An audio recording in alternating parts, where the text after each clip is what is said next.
السلام عليكم يا حبايبي، كل سنة وانتم طيبين، عيد سعيد علينا يا رب كلنا.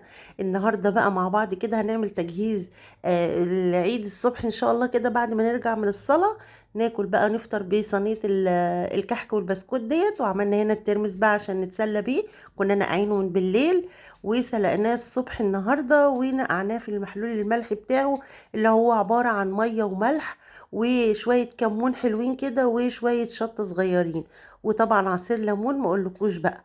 ونقعناه في الميه دي عشان يتملح كده وياخد تمليحه حلوه. جبنا بقى البيتي اللي احنا عاملينه في البيت، وبدأنا نزوقه بالشوكولاته كده، وهنرش عليه رشه من جوز الهند والسوداني. وعايزه اقول لكم ان البيتي ده انا عاملاه هو والبسكوت والكحك والقراقيش. ما قدرتش اصور معلش النواعم دي معاكم لاني كنت تعبانه قوي ساعتها، فما قدرتش اصور. ان شاء الله السنه الجايه باذن الله ربنا يحيينا ويحييكم نصور معاكم الحاجات دي باذن الله.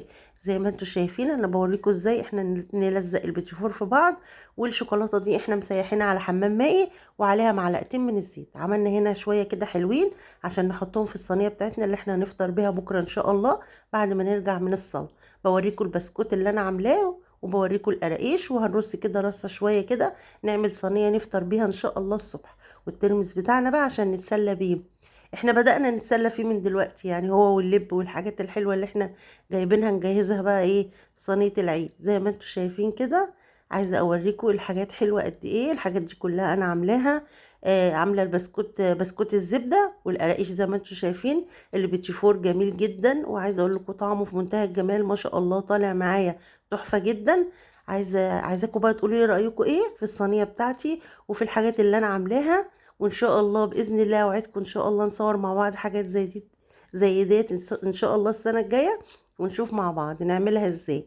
زي ما انتم شايفين كده بوريكم قد ايه هي جميله وحلوه. وقولوا لي بقى رايكم في التعليقات. وكل سنه وانتم طيبين وعيد سعيد يا رب، يعيدوا عليكم بالخير يا رب والسعاده والنجاح والتوفيق في حياتكم كلها باذن الله. واشوفكم على خير دايما في فيديوهات جايه كتير. مع السلامه.